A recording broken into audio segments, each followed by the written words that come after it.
سلام قولا من رب رحيم.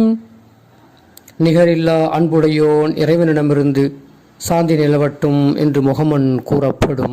அல்ஹம்துலில்லாஹ் நஹ்மதுஹு வ நுஸல்லி அலா ரசூலிஹில் கரீம் அம்மா பஅத்.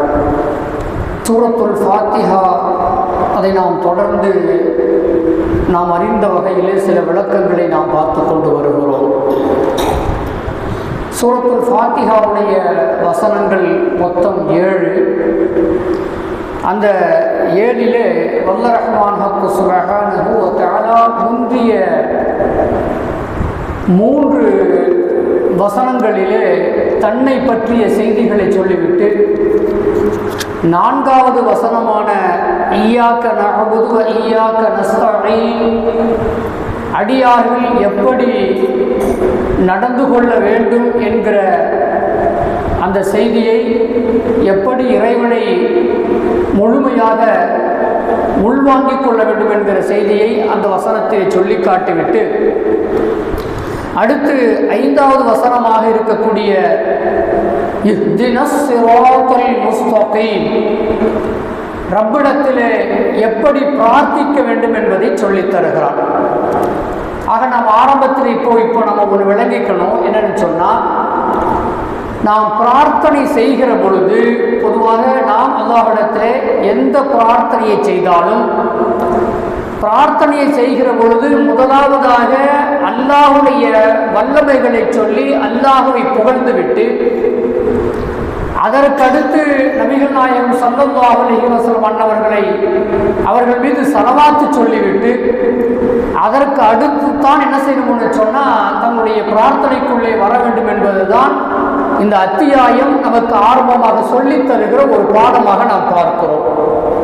வல்ல ரஹ்மான் ஹக்கு சுப்ஹானஹு வ தஆலா அதைத்தான் நமக்கு இதில் எப்படி கோரிக்கையை முன்வைப்பது என்கிற அந்த அடிப்படையை நமக்கு சொல்லித் தந்திருப்பதாக நாம் இதில் பார்க்க முடிகிறது. இந்த அடிப்படையில் தான் நாம் நம்முடைய பிரார்த்தனைகளை அமைத்துக் கொள்ளுகிற பொழுது நம்முடைய கோரிக்கைகள் ஏற்படுவதற்கும் நம்முடைய தேவைகள் நிறைவேற்றப்படுவதற்கும் அதிக வாய்ப்புகள் உண்டு. அதை நாம் செய்ய வேண்டும் என்பது ரப்பு காட்டுகிற ஒரு வழியாக நாம் பார்க்கிறோம். இந்த முழுமையான வழியை இறைவன் நமக்கு காட்டுகிறான் என்பதை நாம் இந்த இடத்திலே புரிந்து கொள்ள வேண்டிய ஒரு செய்தியாக இருக்கிறது. அடுத்து நாம் இந்த இஹ்தினஸ் ஸிராத்தல் முஸ்தகீம், இது என்ன பொருள் அப்படின்னு சொன்னால், இறைவா எங்களை நேரான வழியில் செலுத்துவாயாக, ரப்பே எங்களை நேரான வழியில் செலுத்துவாயாக என்று வல்ல ரஹ்மான் ஹக்கு சுப்ஹானஹு வ தஆலா இப்படி நம்மை பிரார்த்திக்கும்படி சொல்லித் தருகிறான் என்பதை நாம் பார்க்கிறோம். இஹ்தினஸ் ஸிராத்தல் முஸ்தகீம் அப்படின்னா என்ன, நேரான வழின்னா என்ன அப்படின்னு நமக்கு தெரியாது.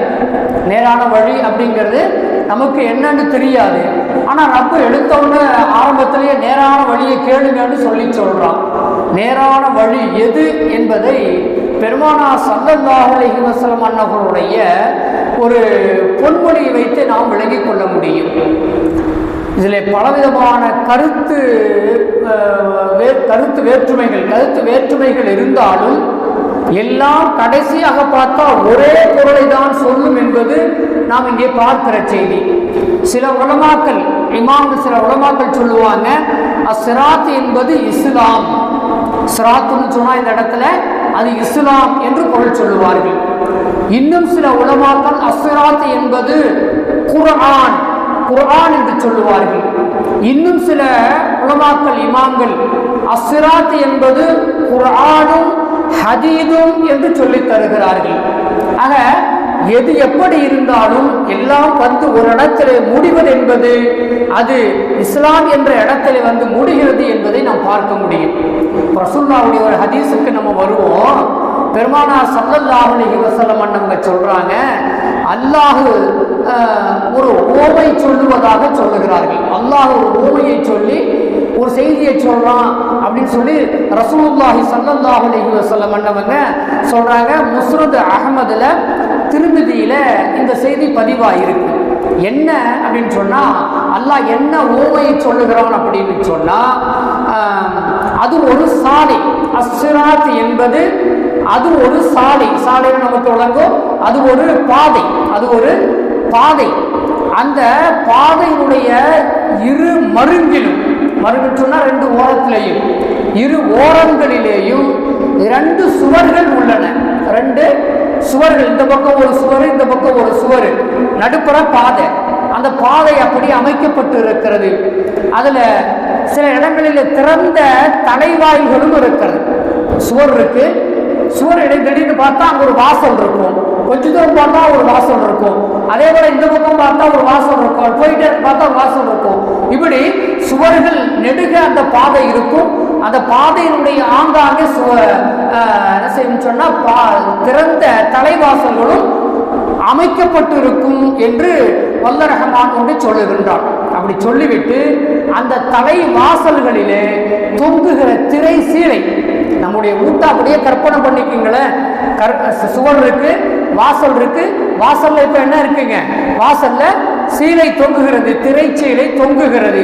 அதே போன்று நுழைவாயில் என்ன செய்யணும் சொன்னா திரை சீலை தொங்க விடப்பட்டு இருக்கிறது என்று அல்லாஹ் ஒரு ஓமையை சொல்லிக் கொண்டே வருகிறான். இப்போ அந்த இடத்துல அல்லாஹ் ஒரு அழைப்பாளியை ஏற்படுத்துகின்றான். ஒரு அழைப்பாளரை அல்லாஹ் ஏற்படுத்துகின்றான். அந்த அழைப்பாளர் என்ன செய்யறாருன்னு சொன்னா ஒரு இருந்து கொண்டு அந்த பாதை வழியாக வரக்கூடிய மக்களே மக்களே என்று அழைத்து கொண்டிருக்கிறார். அனைவரும் சாலையை அழைத்து என்ன செய்யறாருன்னு சொன்னா அவர் சொல்றாரு, நீங்க நேரான இந்த பாதையிலே நேராக செல்லுங்கள், நீங்க நேராக செல்லுங்கள், இடையே வளைந்து விடாதீர்கள். வாசல்கள் இருக்குன்னு சொல்லிட்டு நீங்க வாசலின் பக்கம் வளைந்து வந்து விடாதீர்கள். நீங்க என்ன செய்யுங்கன்னு சொன்னா உங்களது பயணத்தை நேராகவே ஆக்கிக் கொள்ளுங்கள், வளைந்து விடாதீர்கள் சொல்லிட்டு ஒரு அழைப்பாளர் அந்த பாதையில இருந்து கொண்டு சொல்லிக்கொண்டே இருக்கிறார் என்று பெருமானார் ஸல்லல்லாஹு அலைஹி வஸல்லம் அன்னவங்க அல்லாஹ் சொல்லுவதாக சொல்லி தருகிறார்கள். மேலும் அந்த சாலைக்கு மேலே சாலைகள் இருக்கு. சாலைக்கு மேலே என்னன்னு சொன்னா ஒருவர் அங்கே இருக்கிறார். அல்லாஹ் என்ன செய்யறான்னு சொன்னா ஒருவர் ஏற்பாடு செய்து வைத்திருக்கிறான். சாலையின் இரு மரங்கில் உள்ள வாசல்கள் ஒன்றை யாரேனும் திறந்து பார்க்க முற்பட்டால், என்னதான் இருக்கு திறந்து பார்த்துருவோமே அப்படின்னு சொல்லி யாராவது அந்த திரைச்சீலையை திறந்து கொண்டு பார்க்க முற்படுவார்கள் என்று சொன்னால் உனக்கு கேடுதான். யார் சொல்றதுங்க? மேல அல்லாஹ் வச்சிருக்கிறான்ல இன்னொருத்தர, அவர் உடனே சத்தம் போடுறாரு, உனக்கு கேடு, திறக்காத திரைச்சலையை தொடாதே, உனக்கு கேடு கேடு. என்ன செய்வார்னு சொன்னா அவர் சொல்லுவார், அந்த ரெண்டு மறையில் உள்ள வாசலில் ஒன்றை திறந்து யாரேனும் பார்க்க முற்பட்டால் உனக்கு கேடுதான், அதை திறக்காதே, மீறி திறந்தால் அதற்குள் நீ நுழைய வேண்டி இருக்கும், உள்ள போயிடுவீங்க. திறந்தேன்னு சொன்னா நீ அதுக்கு இந்த பாதைக்கு வரமாட்ட, நீ அதுக்குள்ள அப்படியே உள்ள போயிடுவ என்று அந்த மேலே இருக்கக்கூடிய அந்த அழைப்பாளர் அந்த மனசுவாரன்னு சொன்னா அவர் சொல்லிக்கொண்டே இருப்பார். இப்படி ஒரு ஓமையை சொல்லிவிட்டு அதற்கடுத்து இப்போ அந்த ஹதீஸினுடைய தொடரிலே சொல்லப்படுகிறது, அந்த நேரான சாலை தான் இஸ்லாம். நேரான சாலை தான் அது இஸ்லாமாக இருக்கிறது. அது இஸ்லாமாக இருக்கிறது. ரெண்டு புறங்களும் உள்ள அந்த சுவர்கள் இருக்கிறது, அது அல்லாஹுடைய சட்ட வரையறைகளாக இருக்கிறது. அல்லாஹ் நம்ம மீது சட்டங்களை வச்சிருக்கிறான் இல்ல, வரையறைகள். இப்படித்தான் நடந்துக்கணும், இப்படித்தான் நீ நடந்துக்கணும், இந்த எல்லையை நீ மீறக்கூடாது, இதைதான் நீ செய்ய வேண்டும் அப்படின்னு நமக்கு என்ன செய்யறான்? இஸ்லாத்துக்குள்ள சில சட்ட வரையறைகள் நமக்கு அமைத்து கொடுத்திருக்கிறான் அல்லவா? அந்த ரெண்டு சுவர்களும், ரெண்டு பக்கம் இருக்கக்கூடிய ரெண்டு சுவர்களும் அல்லாஹ்வினுடைய சட்ட அறைகளாக இருக்கிறது என்றும், அடுத்து தலைவாயில்கள் அங்கங்கே அமைக்கப்பட்டிருக்குன்னு சொன்னோம் இல்ல, அந்த திறந்த தலைவாசல்கள் என்பது அல்லாஹ் தடை செய்த விஷயங்களாக இருக்கிறது. அதெல்லாம் தடை செய்த விஷயங்கள். உதாரணத்திற்கு இப்போ பார்த்தோம்னு சொன்னா, ஒரு உதாரணத்துக்காக சொல்றோம், சொன்னவனே மக்களுக்கு கொஞ்சம் மனசுக்குள்ள வேதனை கூட வரும், இல்லைன்னா வருத்தம் கூட வரும், இல்லைன்னா அஜித்து மேல கோபம் கூட வரும். அது என்னன்னு சொன்னா மது தடை செய்யப்பட்டது, திறந்து பார்த்து உள்ள புகுந்துடுறாங்க. வட்டி தடை செய்யப்பட்டது, திறந்து பார்த்து உள்ள புகுந்துடுறாங்க. விபச்சாரம் தடை செய்யப்பட்டது, திறந்து பார்த்து உள்ள புகுந்துடுறாங்க அப்படிங்கிறத பார்க்கிறோம். அதுதான் இங்க சொல்லப்படுகிறது. அது தடை செய்யப்பட்ட விஷயங்களாக இருக்கிறது. அந்த அதனால என்ன செய்யாதீங்க, நீங்க அதை திறந்து பார்க்காதீங்க சொல்லி அந்த மேலே இருக்கக்கூடியவர் சொன்னார் என்பதை நாம் பார்க்கிறோம். சாலினுடைய நுழைவாயிலே நின்று கொண்டு அறைகூவல் விடுக்கும் அந்த அழைப்பாளி மீண்டும் சொல்றாரு, இறைவேதமாக இருக்கிறது. நீங்க இங்க என்ன செய்யுங்க, இங்க வந்து இந்த பாதை என்பது இஸ்லாம், அந்த இஸ்லாம் தான் உங்களுக்கு நேரான பாதை, நீங்கள் நேராக செல்லுங்கள் என்று இருக்கிறார்கள் சொன்னா தொடர்ந்து நீங்கள் அதிலேயே பயணித்துக் கொண்டே இருங்கள் என்று அந்த அழைப்பாளி சொல்லிக்கொண்டே இருக்கிறார். மேலே இருப்பவர் எச்சரிக்கை விடுத்துக் கொண்டே இருக்கிறார். ஒவ்வொரு முஸ்லிம்களுடைய உள்ளத்திலேயும் அல்லாஹ்வினால் நியமிக்கப்பட்ட ஒரு உபதேசி இருக்கிறார். அந்த உபதேசி தான் யார் என்று சொன்னால், அந்த மேலே இருந்து உபதேசி சொல்லிக்கொண்டே இருக்கிறார் அல்லவா, அவர்தான் மனசாட்சியாக இருக்கிறார். அந்த மனசாட்சி சொல்லுது, இந்த பாதையில போகாதே, அந்த பாதையில போகாதேன்னு மனசாட்சி சொல்லிக்கிட்டே இருக்கு.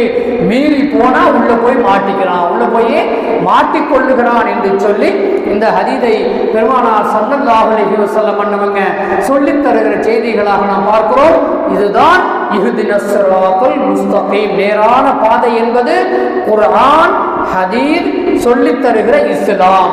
இதுதான் நேரான பாதையாக இருக்கிறது. இந்த பாதையை யார் பற்றி பிடித்துக் கொள்ளுகிறார்களோ அவர்கள் வெற்றி பெறுகிறார்கள். அதுதான் பெருமானார் ஸல்லல்லாஹு அலைஹி வஸல்லம் பண்ணவங்க ஒரு ஹதீஸ்ல சொல்லுவாங்க, ஃபமன் மாத, ஒருவனுக்கு மரணம் வருகிறது எந்த நிலையிலே, வஹுவ யஅலமு அன்னல்லாஹ ஹக்குன், அவன் நல்லா விளங்கி வச்சிருக்கிறான், அல்லாஹுதான் இறைவனாக இருக்கிறான், அவன்தான் படைத்தவன், அவன்தான் பரிபாலிப்பவன், அதுதான் ஹக்காக இருக்கிறது, உண்மையாக இருக்கிறது என்று விளங்கி வைத்திருக்கிறானே, அந்த நிலையிலே ஒருவனுக்கு மரணம் வரும் என்று சொன்னால் தஹலல் ஜன்னா, அவன் சொர்க்கத்திலே நுழைந்து விடுகிறான் என்று பெருமானார் ஸல்லல்லாஹு அலைஹி வஸல்லம் அன்னவங்க சொல்லி தந்திருக்கிற ஹதீதும் நமக்கு உணர்த்துவது என்ன, அல்லாஹ் என்பதை உள்ளத்திலே நிறுத்தி கொண்டால் நமக்கு குர்ஆன் நமக்கு கிடைத்துவிடும், ஹதீது நமக்கு கிடைத்துவிடும்.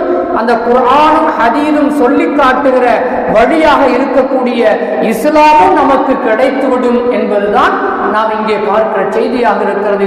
அதான் அல்லாஹ் சுப்ஹானஹு வ தஆலா இந்த சூரத்துல் ஃபாத்திஹாவுடைய 5வது வசனத்திலே இஹ்தினஸ் ஸிராத்தல் முஸ்தகீம் என்று நமக்கு சொல்லி அப்படி பிரார்த்திக்கும்படி சொல்லித் தருகிறான். வல்ல ரஹ்மான் ஹக் சுப்ஹானஹு வ தஆலா நம்மை இஸ்லாம் என்ற அந்த நேரிய வழியிலே நடைபோடக்கூடியவர்களாகவும், நம்முடைய மரணம் அல்லாஹ் அல்லாஹ் அல்லாஹ் என்ற நிலையிலே நம்மை அது அணுகக்கூடியதாகவும் இருக்கட்டும். அப்படி ஒரு வாய்ப்பை வல்ல ரஹ்மான் தந்த அருள் புரிவானாக.